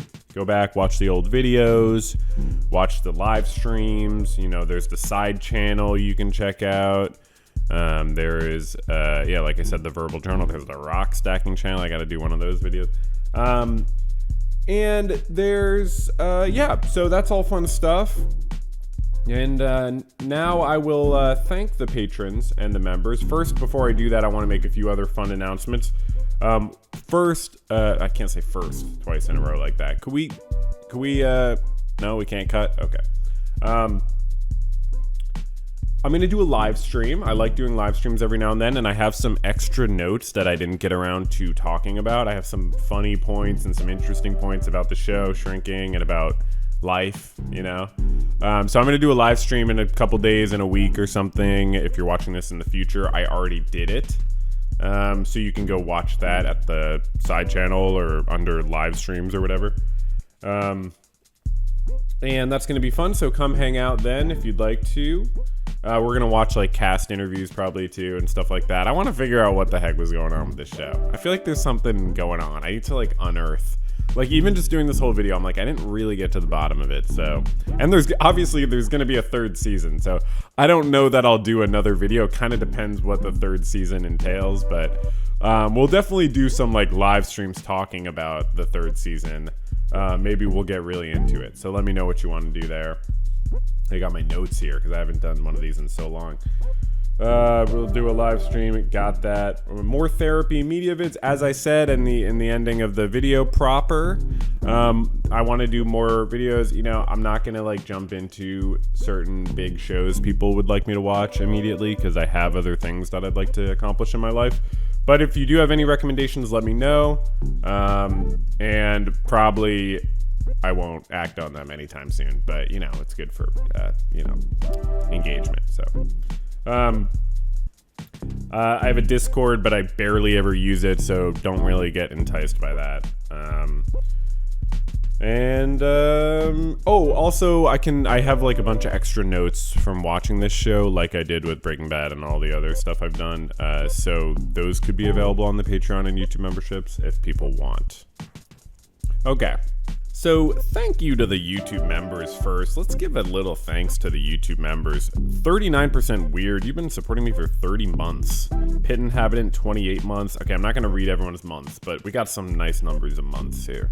Hollow Moon, Doxology, Jifa, Simply Snaps, Jasmine, Matthew, Ramon, Loplian, Eva, Tanis, Maddie, and Ollie the Fourth.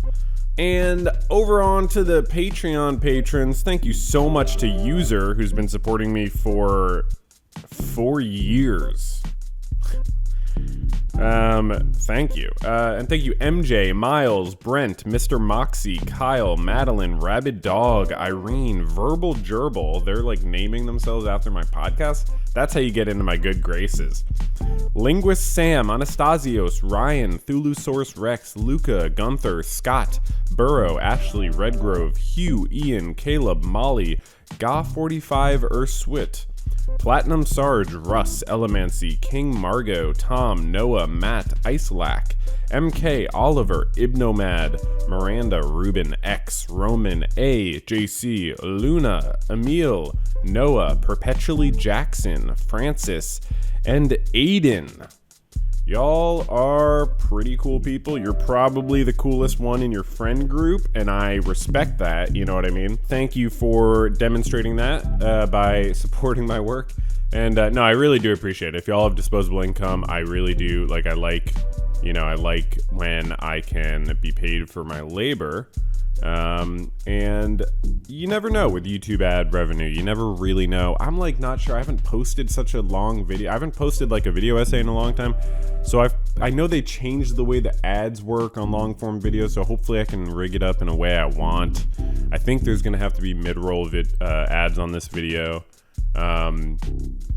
Even though I didn't have to have them on Breaking Bad, I think I have to have them on this because I think they made that a rule. So I'm not really sure. I'm going to try to make it the best I can, but I do need there to be ads. I could post like an ad-free version too, but I don't know. You know what I mean? It's because then I have to like upload that to like a separate account because I feel weird having that on YouTube. I don't need to be talking about this, arguably. And arguably, this is probably a good time to say goodbye. So thanks so much for watching and listening and feeling and thinking. You probably did some of all these things. I wish you the best, and I hope you have a fantastic rest of your day or your night or your afternoon or your early evening. So it's different than night. Okay, catch you later.